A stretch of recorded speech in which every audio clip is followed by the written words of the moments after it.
Des structures autoclimatisées. Des fondations de pierre et de rondins pour résister aux crues les plus puissantes.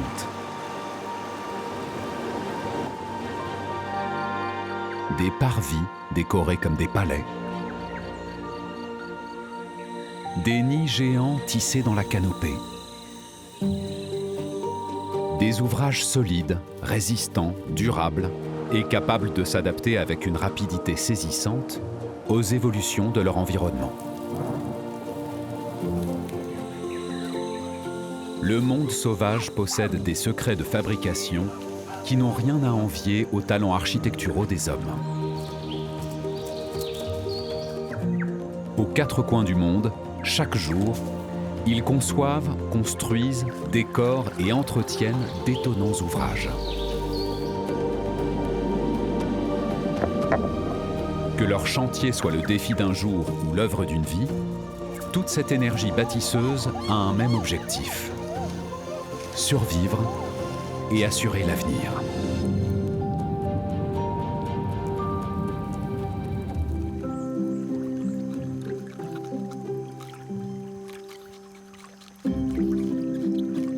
Pour ce jeune castor, il est temps de prendre des forces. Dans les pas de son père, il doit apprendre toutes les ficelles du métier.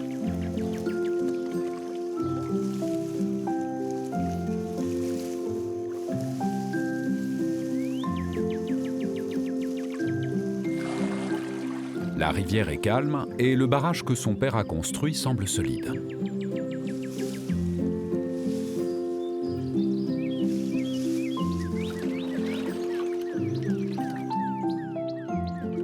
Été comme hiver, le vaste édifice crée un lac artificiel et stabilise les eaux qui protègent la hutte familiale.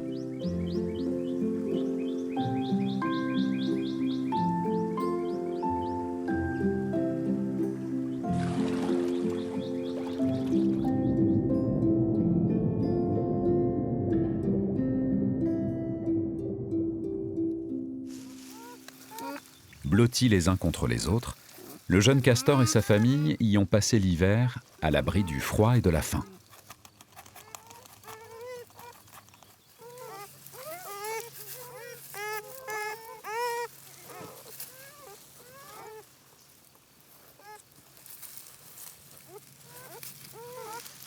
La portée de l'année vient d'arriver.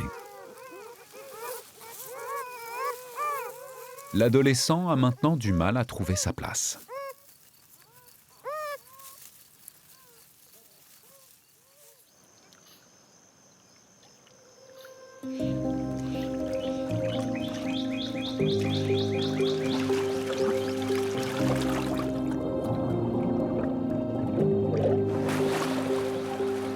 À 2 ans, le jeune architecte a atteint sa maturité sexuelle. L'aîné de la fratrie est donc chassé du territoire familial.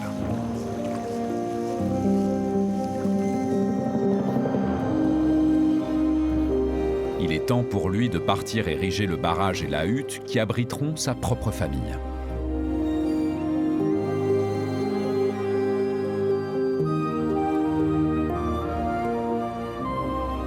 Désormais, sa survie repose sur sa capacité à concevoir et à aménager son territoire.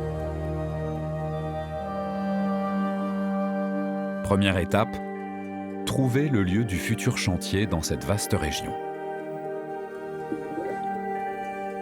Avec ses pattes arrière palmées, sa queue servant de gouvernail et une épaisse couche de graisse, le jeune castor est déjà bien équipé pour cette épopée de plusieurs jours, voire de plusieurs semaines, dans les eaux glaciales de la Snake River.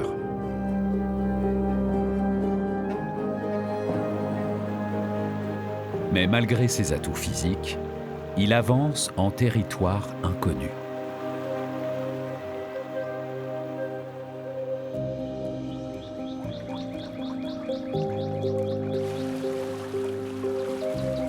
Par chance, les vestiges d'un barrage surgissent. Mieux encore, adossé à la berge, il reste les fondations d'une hutte abandonnée.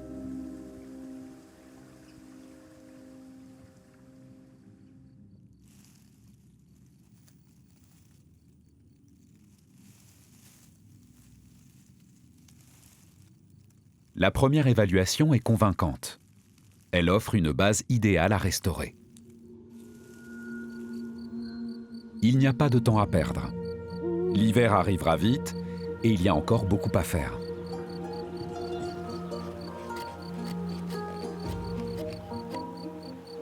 Surtout quand on est seul et inexpérimenté.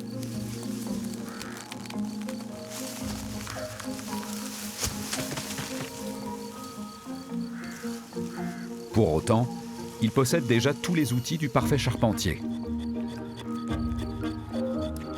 Comme ses incisives aussi puissantes et tranchantes que des ciseaux à bois.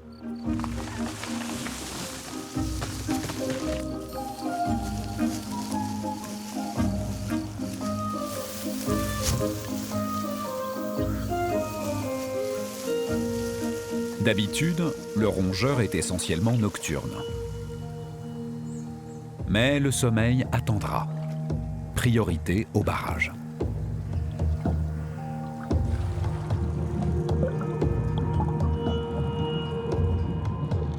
Livré à lui-même, le jeune persévère nuit et jour.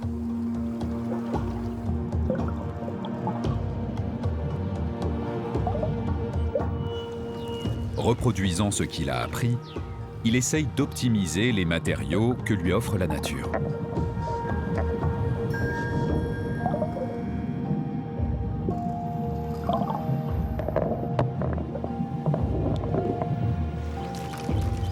Le jeune castor manque encore de pratique. Mais d'instinct, il ajoute des pierres pour renforcer la structure de branchage enfoncée dans la boue.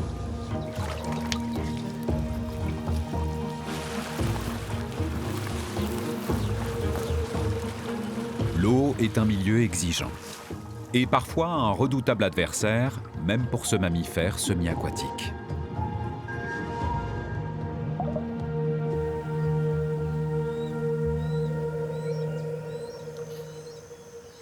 Après 15 jours d'un dur labeur, l'édifice est maintenant terminé. Il ne lui restera plus qu'à colmater les interstices par de la boue afin d'augmenter la résistance et de réduire tout risque de fuite.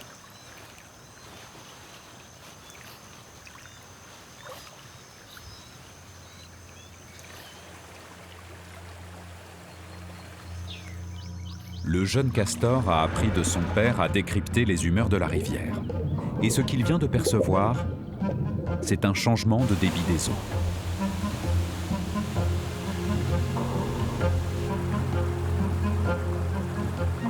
Au pied des Rocheuses, la puissance du courant est redoutable.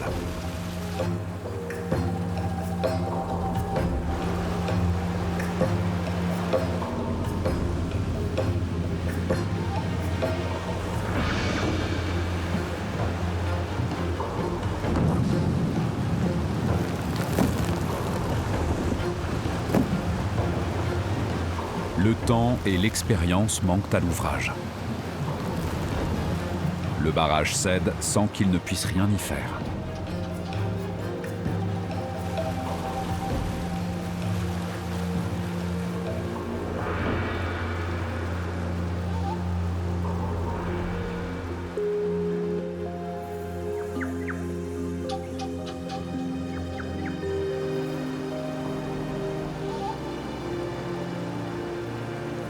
Tout est à reconstruire.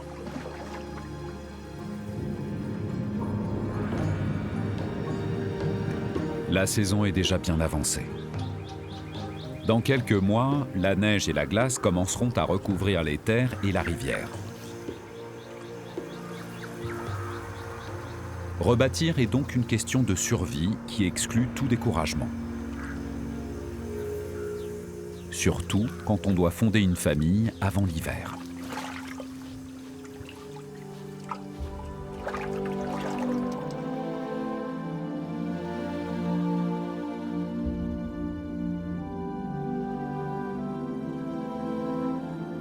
Tandis que certains bâtisseurs surmontent seuls les obstacles, d'autres misent depuis toujours sur le collectif.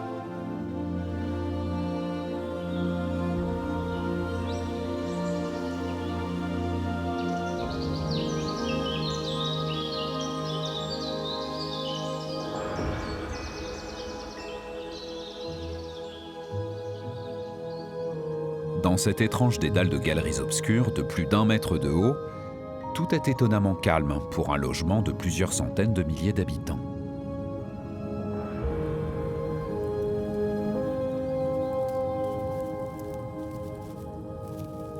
Voici l'antre des fourmis rousses des bois.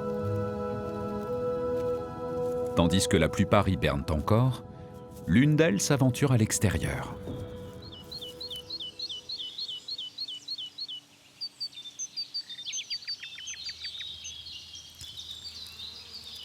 Dans le Jura suisse, le printemps est enfin arrivé.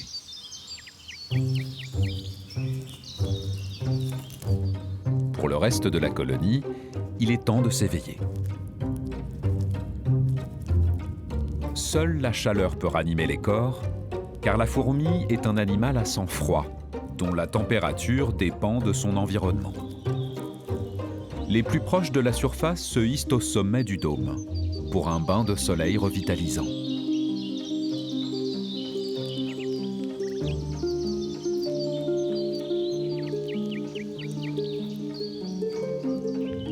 Puis, comme de véritables petits radiateurs, elles redescendent diffuser cette chaleur dans les galeries.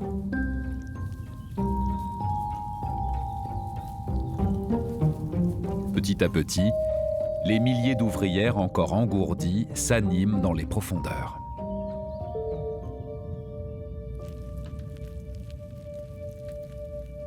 Pour assurer l'avenir de la colonie, l'activité doit absolument reprendre.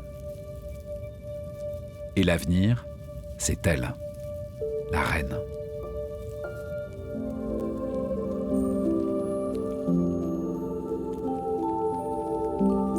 La plus grande de toutes, et la seule capable de donner la vie. La fourmilière, c'est la forteresse qui la protège.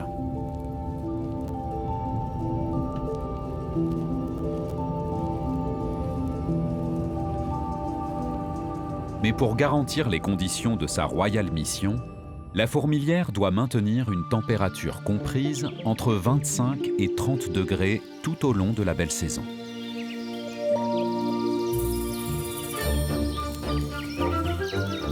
Pour relever ce défi de taille, les fourmis ont d'abord choisi un endroit stratégique.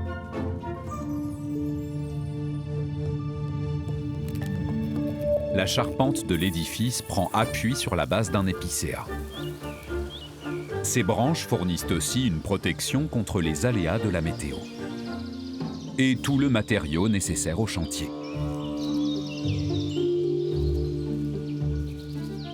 Les petites brindilles et les aiguilles de conifères, c'est ce que la colonie a trouvé de mieux pour assurer l'isolation du dôme.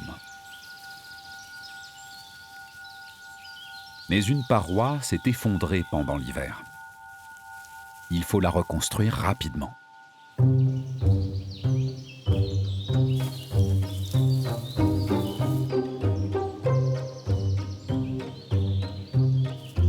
Comment coordonner efficacement l'action individuelle de milliers d'ouvrières ? Les fourmis ont un secret, les phéromones. Des signaux chimiques invisibles qu'elles déposent sur leur passage et qui indiquent aux suivantes l'action à accomplir.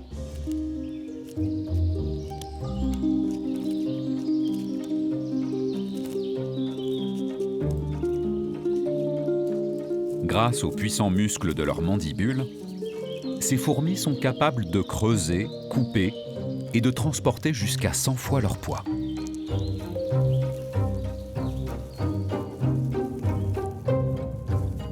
Mais chaque effort répond à un double objectif. Cette accumulation de matière végétale ne sert pas seulement à consolider l'ouvrage. Elle est aussi une formidable source d'énergie naturelle. Les aiguilles de pin accumulées dans le dôme se décomposent sans cesse. Et une fourmilière qui pourrit, c'est une fourmilière qui chauffe.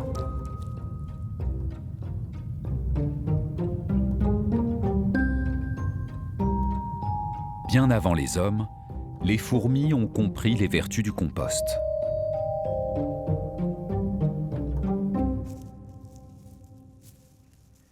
Mais Mais pourriture ne doit pas rimer avec saleté, et ces allers-retours constants avec l'extérieur présentent un risque sanitaire.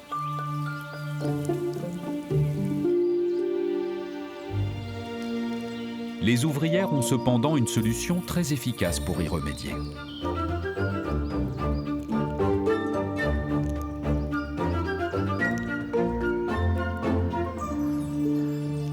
Placé à chaque entrée de la fourmilière, cet extrait de résine d'épicéa sert de paillasson antimicrobien. Car chez les fourmis, la propreté est essentielle afin de ne pas contaminer les autres.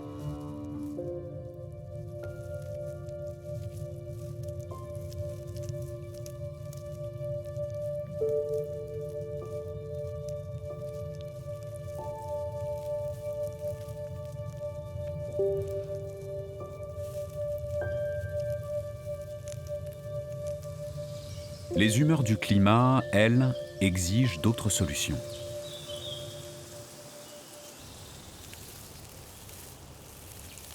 Encore une fois, les intempéries printanières mettent les bâtisseurs à rude épreuve.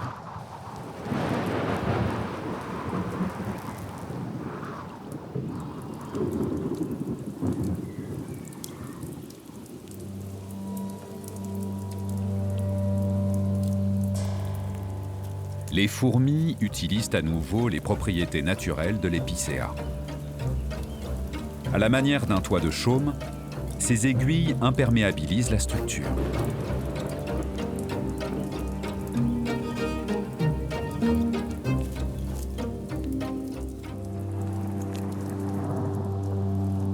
Il suffit alors d'obstruer les rares fissures qui surviennent.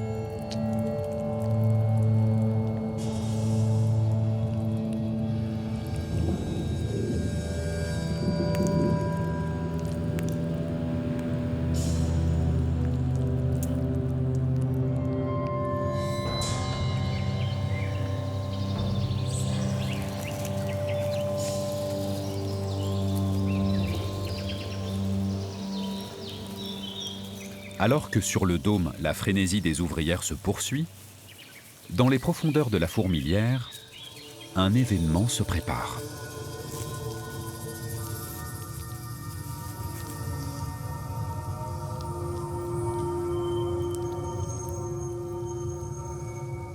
Les conditions sont maintenant rassemblées.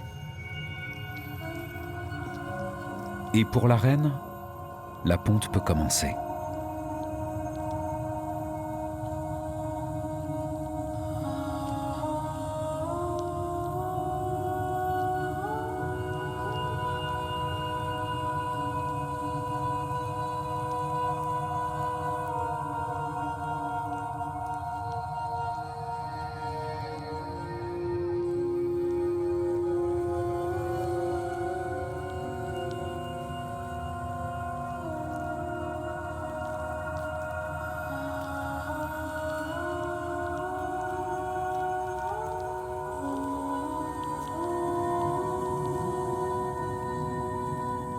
Tandis que les prochaines générations de travailleuses voient le jour, dehors, l'été approche.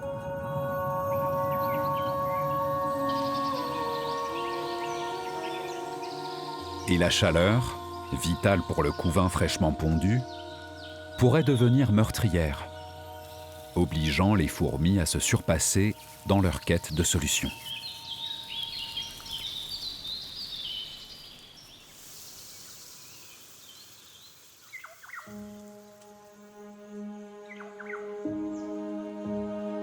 Dans le nord de l'Australie, la hausse des températures ne semble pas affecter les chantiers de construction. Dans les jardins, d'étranges palais de brindilles fleurissent à l'ombre des arbustes.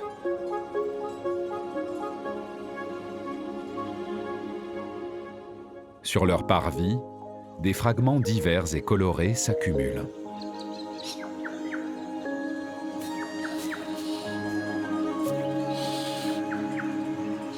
L'architecte en chef de cet édifice, c'est le jardinier à nuque rose.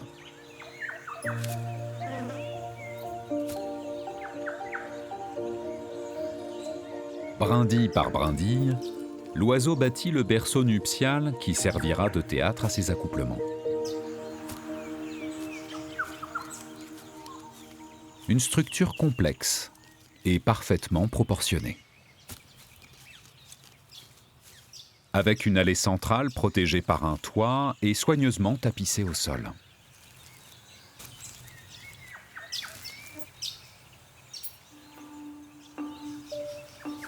Il n'en faut pas moins pour séduire les femelles les plus exigeantes.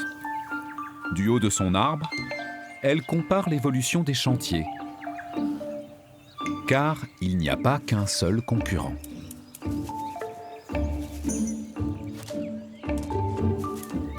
Ce jeune jardinier entreprend son premier ouvrage. À 3 ans, il lui reste de longues années de formation avant d'atteindre le niveau de son aîné.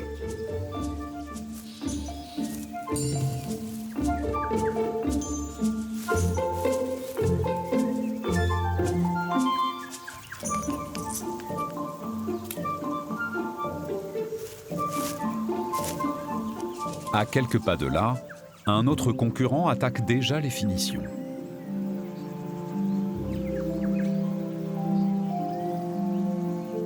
Chez les jardiniers à nuque rose, l'exigence féminine n'est pas qu'une affaire de construction. Elle est aussi une histoire de décoration. Pour le jeune architecte, l'un des seuls moyens de progresser, c'est d'épier les plus expérimentés.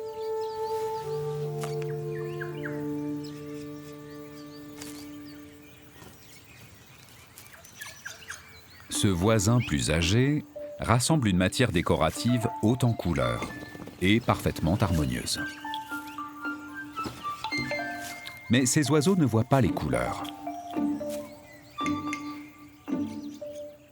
Alors, le mâle joue sur les contrastes et la disposition. Il s'évertue à créer une illusion d'optique qui le rendra plus attirant auprès de la gente féminine.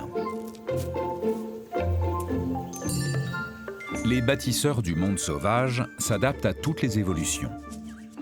Depuis quelques années, baies et fleurs font place au plastique et au verre. Des ressources en pleine expansion.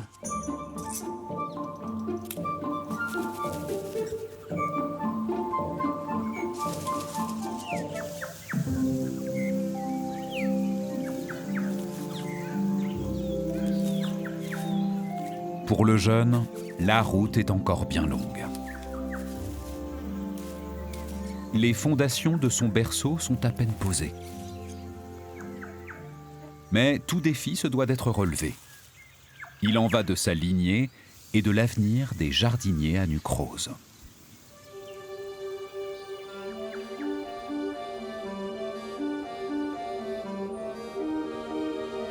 Un tel savoir-faire s'acquiert dans la durée. Souvent, il prend même des années.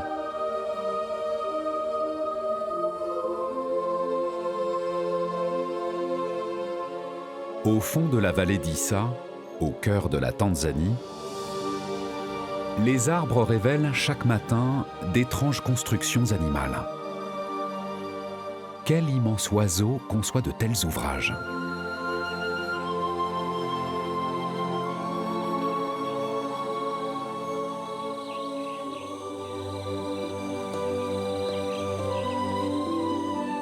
Des nids de branchages et de feuilles si rigoureusement tressés. Parfois même dotés d'un oreiller et d'un matelas.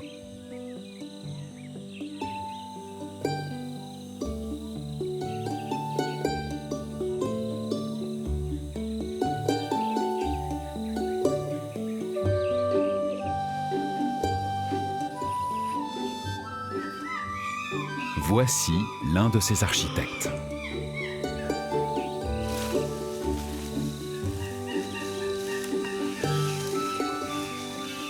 La veille au soir, ce clan de chimpanzés a choisi un arbre pour la nuit.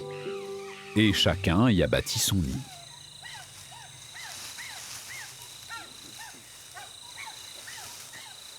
Un confort que certains semblent avoir du mal à quitter ce matin.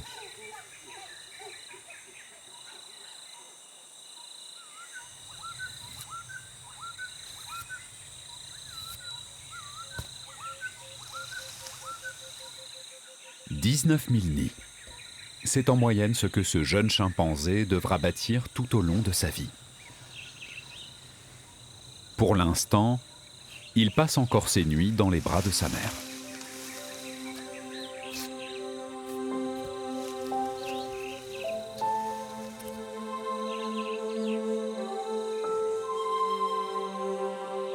Mais il faudra bientôt s'y mettre et s'atteler seul à cette tâche délicate.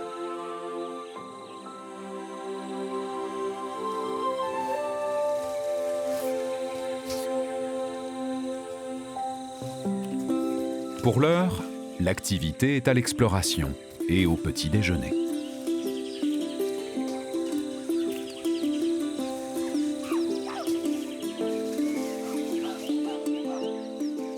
C'est pour s'assurer ce festin matinal que la veille au soir, la communauté de chimpanzés a choisi avec soin l'arbre dont les promesses de nourriture sont les plus avantageuses.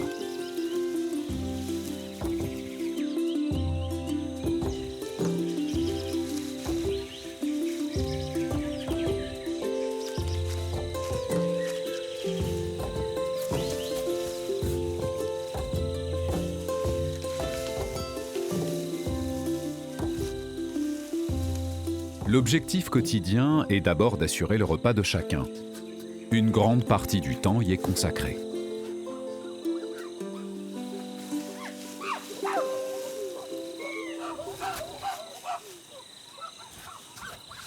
Et pour assurer ce besoin vital, il faut parfois parcourir des kilomètres.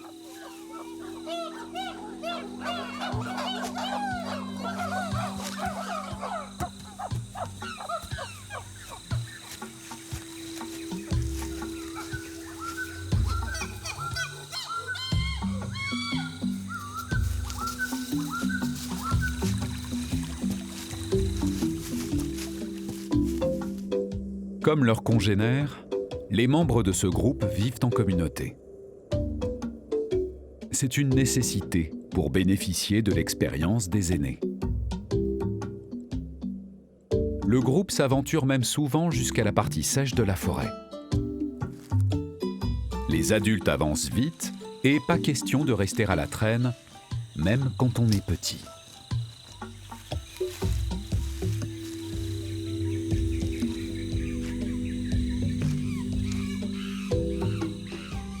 Ils connaissent par cœur ce territoire et ont en mémoire l'emplacement de centaines d'arbres fruitiers.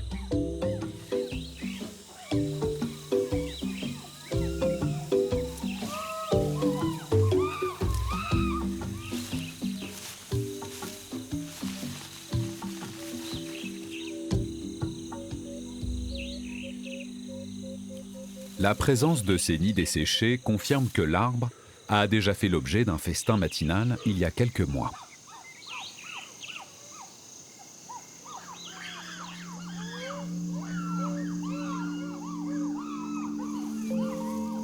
Pour ce jeune chimpanzé, chaque jour est l'occasion de nouvelles expériences. Sous l'œil attentif de sa mère, il fait ses premiers essais de bâtisseur, car chez les chimpanzés, on ne dort jamais deux fois dans le même nid.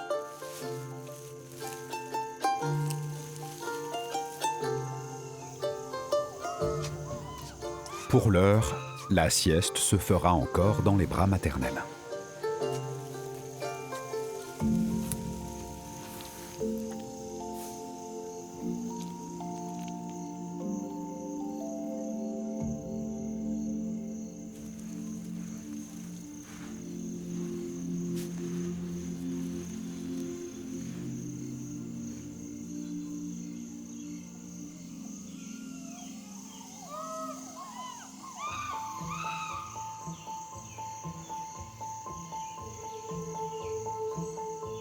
Le jour décline déjà. Il est temps de repartir.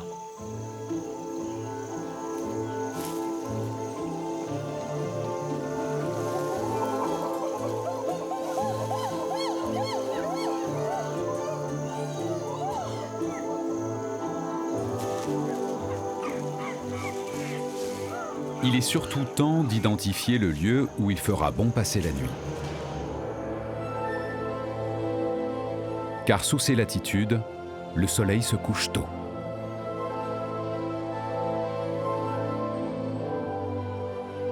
C'est l'heure où les prédateurs comme le léopard commencent leur chasse.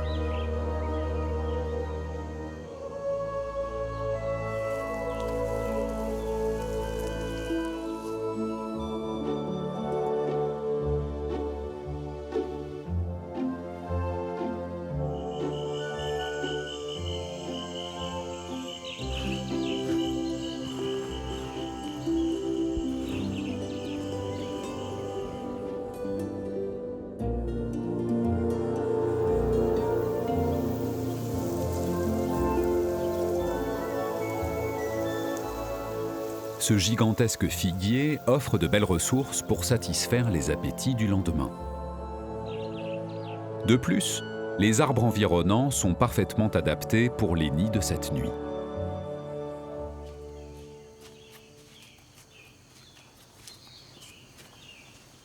Les branches les plus basses sont à plus de 4 mètres du sol.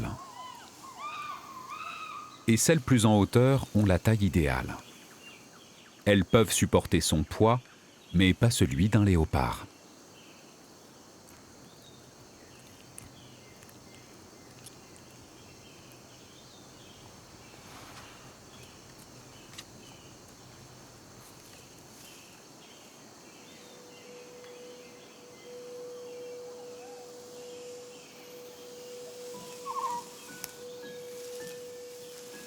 Alors, comme chaque soir, le rituel millénaire se répète.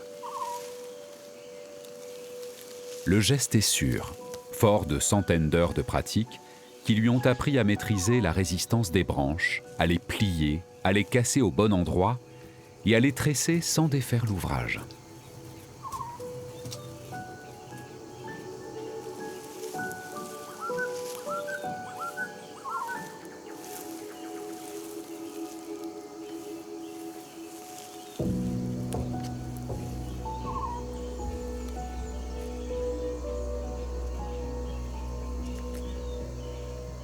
Chaque détail a son importance.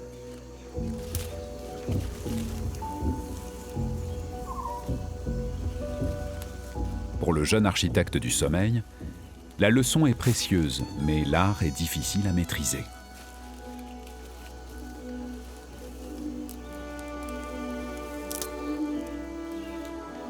Pour les adultes, en 7 minutes à peine, le nid est fait.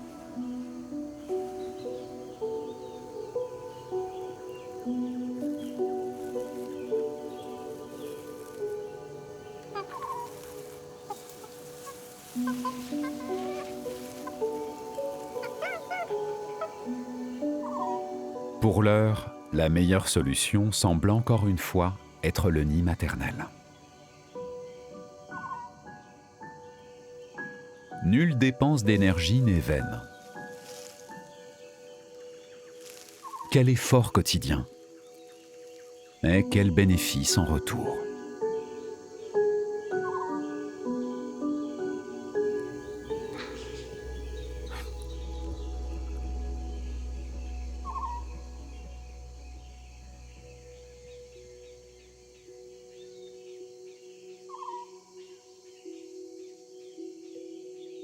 En assurant des nuits sereines et confortables, les nids offrent peut-être les meilleures conditions au développement des petits et à la progression de leurs aînés.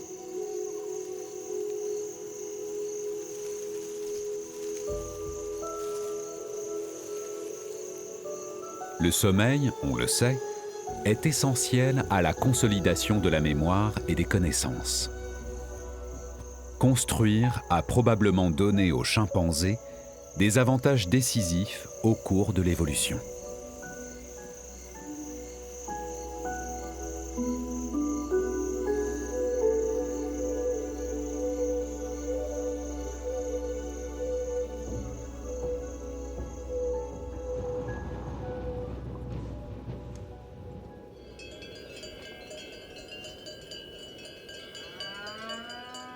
Si les espèces concèdent tant d'énergie à bâtir, c'est donc que cela présente des avantages certains. Au cœur de l'été jurassien, confronté à la montée des températures, Les fourmis rousses des bois en sont un parfait exemple.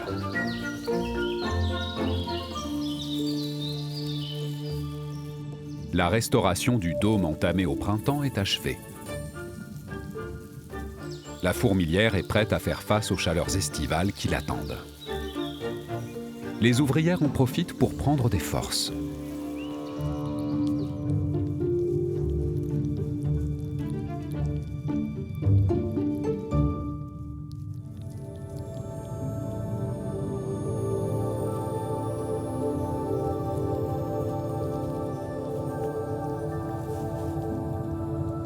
Dans les profondeurs de la fourmilière, les milliers d'œufs, pondus plus tôt dans la saison, ont éclos et sont l'objet de tous les soins.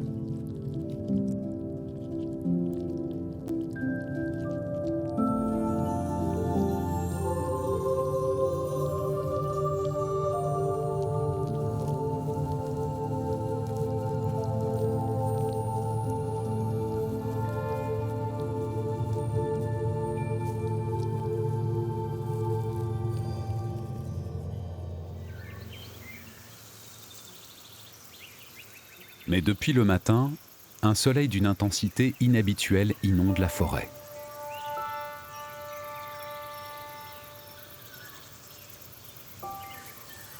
Cette canicule soudaine impose une réaction immédiate.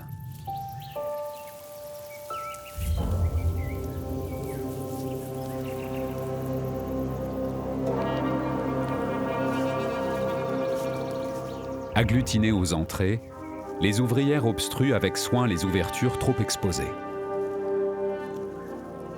Méticuleusement, elles ferment la porte aux rayons du soleil et se réfugient à l'intérieur.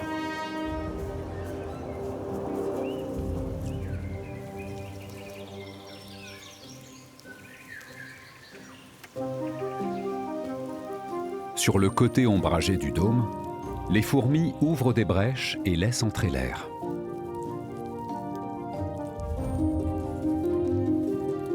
La structure en aiguille permet une forte capacité d'adaptation aux variations thermiques, mais les ardeurs du soleil sont de plus en plus violentes.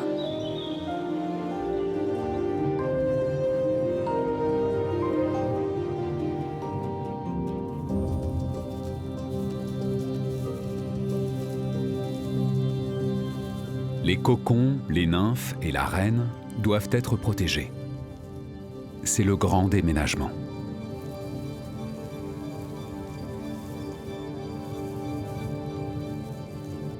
Une fois encore, les phéromones et leur dosage très précis indiquent aux ouvrières l'urgence, la direction à prendre et la tâche à effectuer.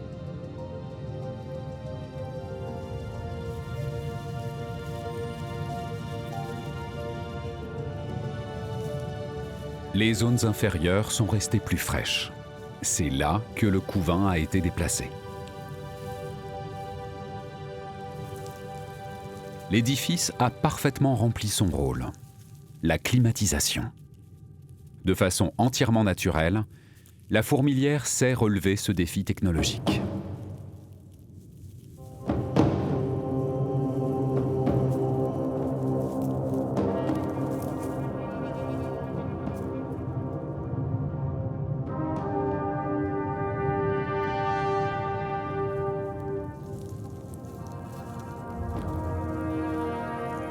L'été, en forêt, il existe des menaces plus imprévisibles que le soleil.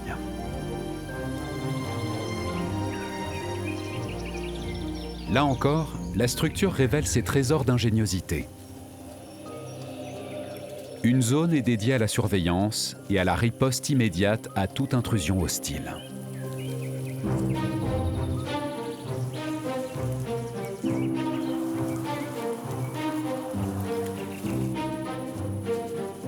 Les soldats se mettent en position de tir.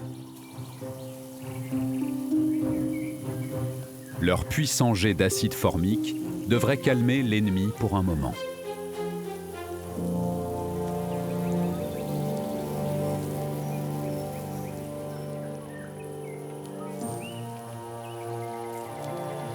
Sans danger pour les humains, l'odeur repoussante et la sensation de picotement mettent en déroute bon nombre de prédateurs.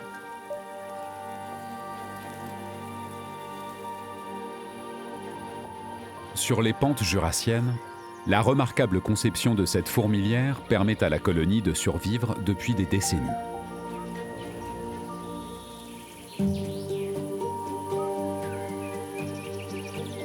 Mais ce qui pourrait apparaître comme une structure isolée n'est en réalité qu'un fragment d'une entité supérieure incroyablement performante.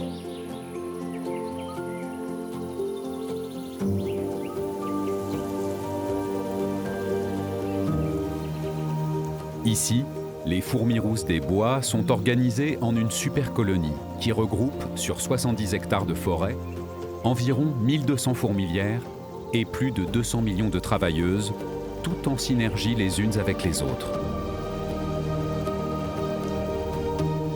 Un modèle de société qui consacre avec génie ses talents de bâtisseur.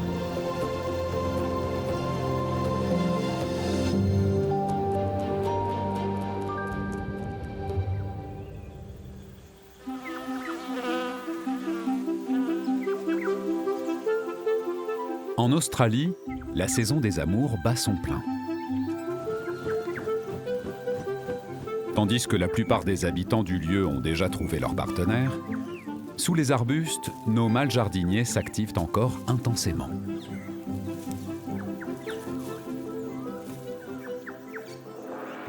Le plus jeune a progressé. Il maîtrise maintenant l'entremêlement des brindilles. Mais le toit reste une partie trop délicate pour son inexpérience.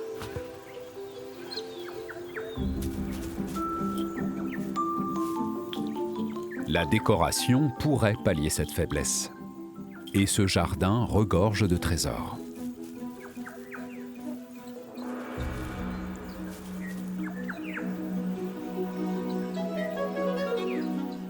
Mais voilà. Il ne faut jamais laisser une telle pépite sans surveillance.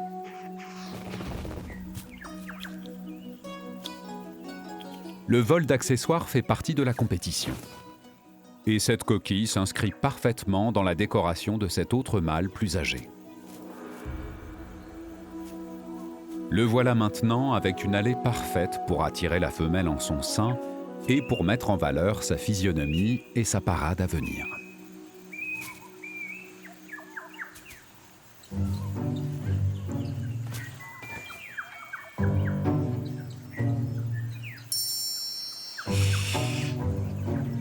Le trésor a disparu. Un tel affront mérite une mise en garde.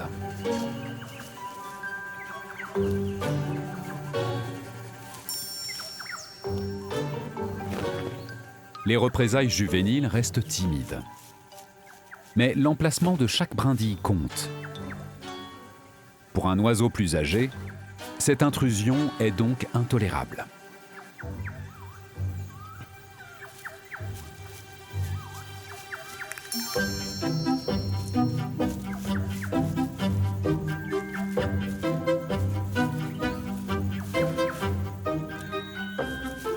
Le berceau, pourtant en bonne voie, est réduit en charpie. Ou à peu près.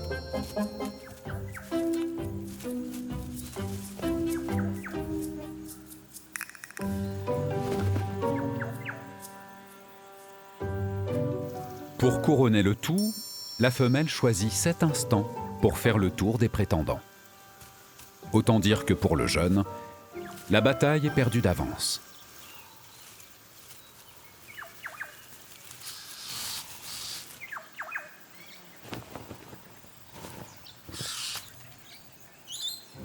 Ce berceau bien abouti lui semble déjà plus digne d'intérêt.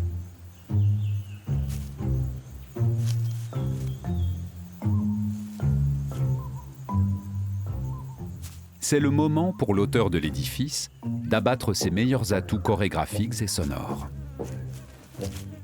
La belle architecture prend alors tout son sens.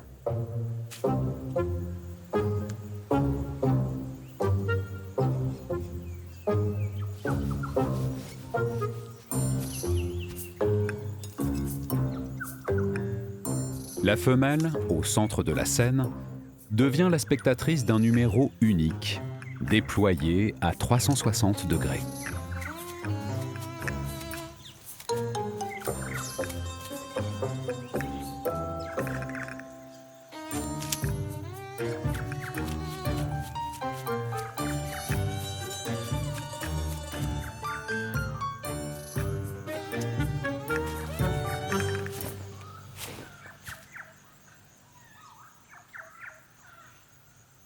Et pourtant, n'est pas Don Juan qui veut.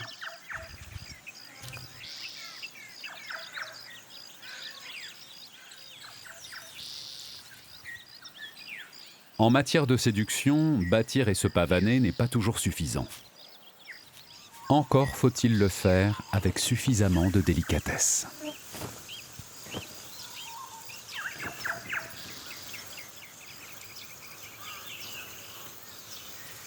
Rien ne sert de poursuivre, il faut séduire à point. Car quand il s'agit d'accorder ses faveurs, la femelle a toujours le dernier mot.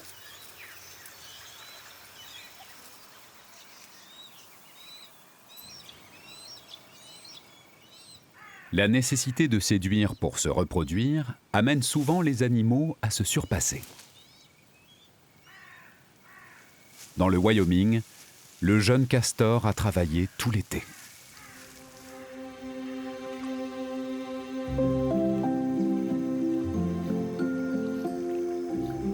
Le barrage est terminé. Il ne reste plus qu'à compléter le garde-manger sous-marin composé de branches tendres.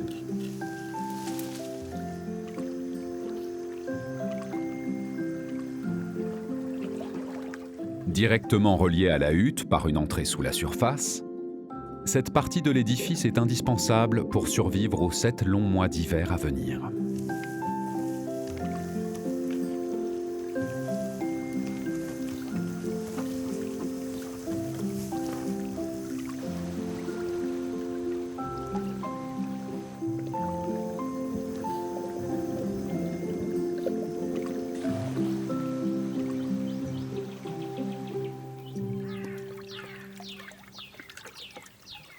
Soudain, un effluve lointain l'interrompt dans son travail.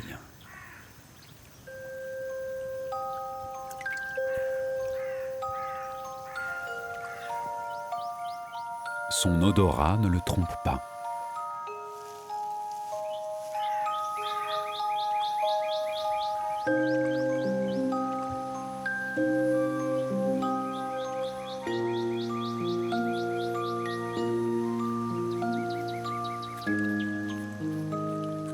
Là-bas, de l'autre côté du barrage, une jeune femelle s'est arrêtée, attirée par ce bras de rivière parfaitement aménagé.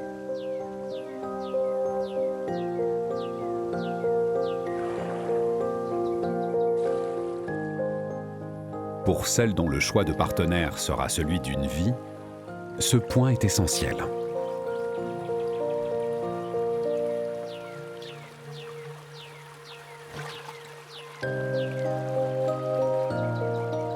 En quelques semaines à peine, sur des fondations héritées de générations de castors précédentes, le jeune rongeur a posé les bases de sa nouvelle vie.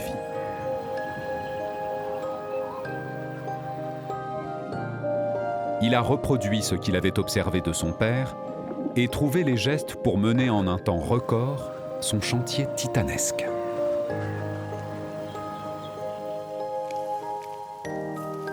Il peut maintenant prendre un repos bien mérité. Sa femelle et lui seront à l'abri jusqu'à la fin de l'hiver.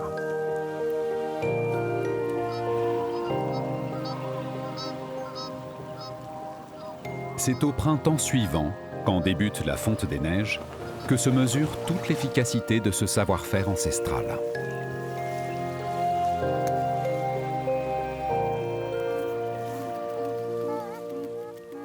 Dans la hutte, la première portée est arrivée.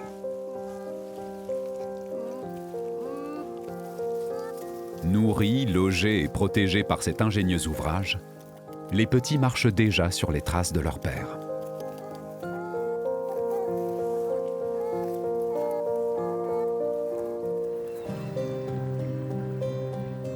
Le génie bâtisseur du castor ne sert pas seulement sa cause. Ses travaux limitent les risques de sécheresse et préviennent les incendies. Il crée également des lacs et des zones humides où renaît la vie.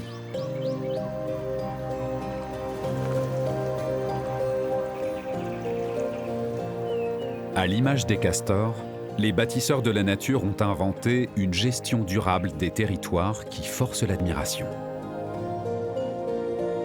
Dans le chantier immense qu'est notre planète, cette expertise animale ne serait-elle pas une précieuse source d'inspiration pour les architectes que nous sommes ?